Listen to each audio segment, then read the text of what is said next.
No doubt you have many problems, domestic, social, physical, and financial, which seem to you to be pressing for instant solution. You have debts that must be paid, or other obligations that must be met. You are unhappily or inharmoniously placed, and feel that something must be done at once. Do not get into a hurry and act from superficial impulses. You can trust God for the solution of all your personal riddles. There is no hurry. There is only God, and all is well with the world. There is an invincible power in you, and the same power is in the things you want. It is bringing them to you, and bringing you to them. This is a thought that you must grasp, and hold continuously, that the same intelligence that is in you is in the things you desire. They are impelled toward you as strongly and decidedly as your desire impels you toward them. The tendency, therefore, of a steadily held thought must be to bring the things you desire to you, and to group them around you. So long as you hold your thought and your faith right, all must go well. Nothing can be wrong but your own personal attitude, and that will not be wrong if you trust and are not afraid. Hurry is a manifestation of fear.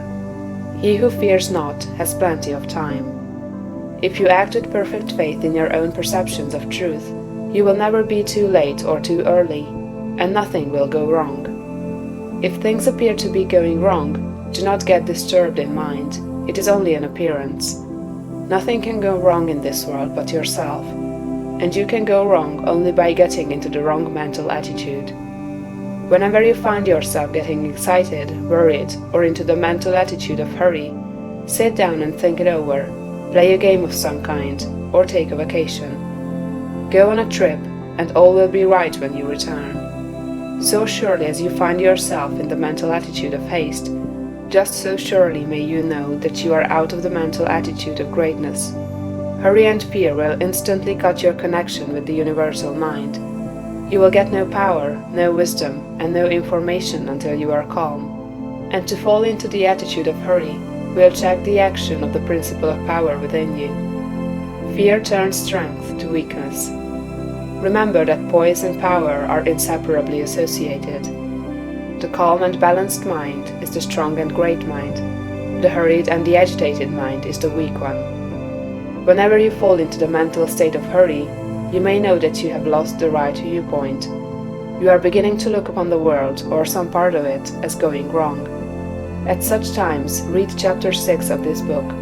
Consider the fact that this work is perfect, now, with all that it contains. Nothing is going wrong. Nothing can be wrong. Be poised, be calm, be cheerful. Have faith in God. Next, as to habit, it is probable that your greatest difficulty will be to overcome your old habitual ways of thought and to form new habits. The world is ruled by habit. Kings, tyrants, masters, and plutocrats hold their positions solely because the people have come to habitually accept them. Things are as they are only because people have formed a habit of accepting them as they are. When the people change their habitual thought about governmental, social, and industrial institutions, they will change the institutions. Habit rules us all. You have formed, perhaps, the habit of thinking of yourself as a common person, as one of a limited ability, or as being more or less of a failure. Whatever you habitually think yourself to be, that you are. You must form now a greater and better habit. You must form a conception of yourself as a being of limitless power, and habitually think that you are that being. It is the habitual, not the periodical thought that decides your destiny. It will avail you nothing to sit apart for a few moments several times a day to affirm that you are great, if during all the balance of the day, while you are about your regular vocation, you think of yourself as not great. No amount of praying or affirmation will make you great, if you still habitually regard yourself as being small. The use of prayer and affirmation is to change your habit of thought. Any act, mental or physical, often repeated, becomes a habit. The purpose of mental exercises is to repeat certain thoughts over and over until the thinking of those thoughts becomes constant and habitual. The thoughts we continually repeat become convictions. What you must do is to repeat the new thought of yourself until it is the only way in which you think of yourself. Habitual thought, and not environment or circumstance, has made you what you are. Every person has some central idea or thought form of himself, and by this idea he classifies and arranges all his facts and external relationships.